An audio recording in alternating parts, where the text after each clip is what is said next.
Voilà. Non, on va te laisser la parole. Alors, pour une île dont j'arrive même pas à prononcer le nom, Sakvand Island, c'est ça? Tu connais pas l'islandais. Et oui, Non, pas alors, par cœur. on a beaucoup voyagé aujourd'hui, et là on termine avec un voyage dans une île au nord de l'Islande, Sukvan Island, adaptation d'un roman américain à succès d'un certain David Van, dont j'ai entendu beaucoup de bien, entre autres de la part de notre ex-collaboratrice Céline, qui, je me souviens, n'avait pas voulu voir le film dans je ne sais plus quel festival, car elle avait eu peur d'une trahison. Festival de Sarlat. C'est ça. Adapter, c'est trahir un peu de toute façon. Hein. Tom, père français d'un jeune garçon de 12-13 ans, part en Islande retrouver son ex et leur fils. Il propose de passer une année scolaire avec son ado dans une île sauvage inhabitée au nord du pays pour partager avec lui une parenthèse sabbatique hors du monde. Alors un peu à contre-cœur, la mère accepte et les voilà partis tous les deux en hydravion, seul moyen pour atteindre la destination. Commence alors un récit de survie de nos deux Robinson volontaires, hein, avec un côté seul au monde, sauf que là, c'est pas une île du Pacifique avec noix de coco. Hein.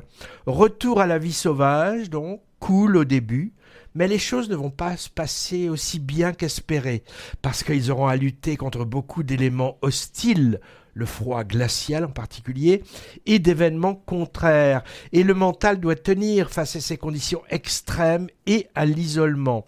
La relation entre les deux père-fils va être mise à l'épreuve.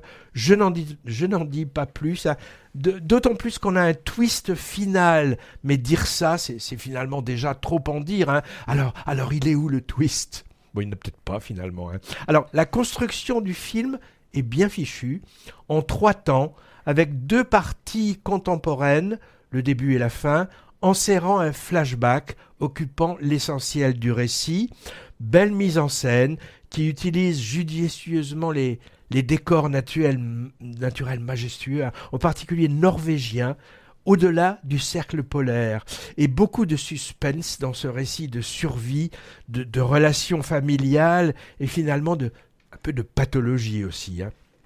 Le jeune acteur britannique est très bon, il s'appelle Woody Norman et a déjà une carrière bien remplie pour le petit et le grand écran. Moi, je l'avais repéré en fils de Joachim Phoenix dans un drame familial en noir et blanc de 2022 qui s'appelait Nos âmes d'enfants.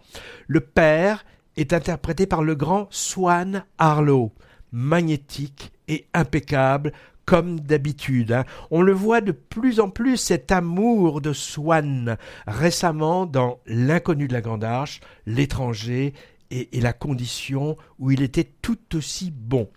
Coproduction française, norvégienne, belge et britannique, Sukvan Island est le 3 ou 4e, je sais plus, long métrage du réalisateur et scénariste Vladimir de Fontenay, français, mais visant souvent des projets internationaux.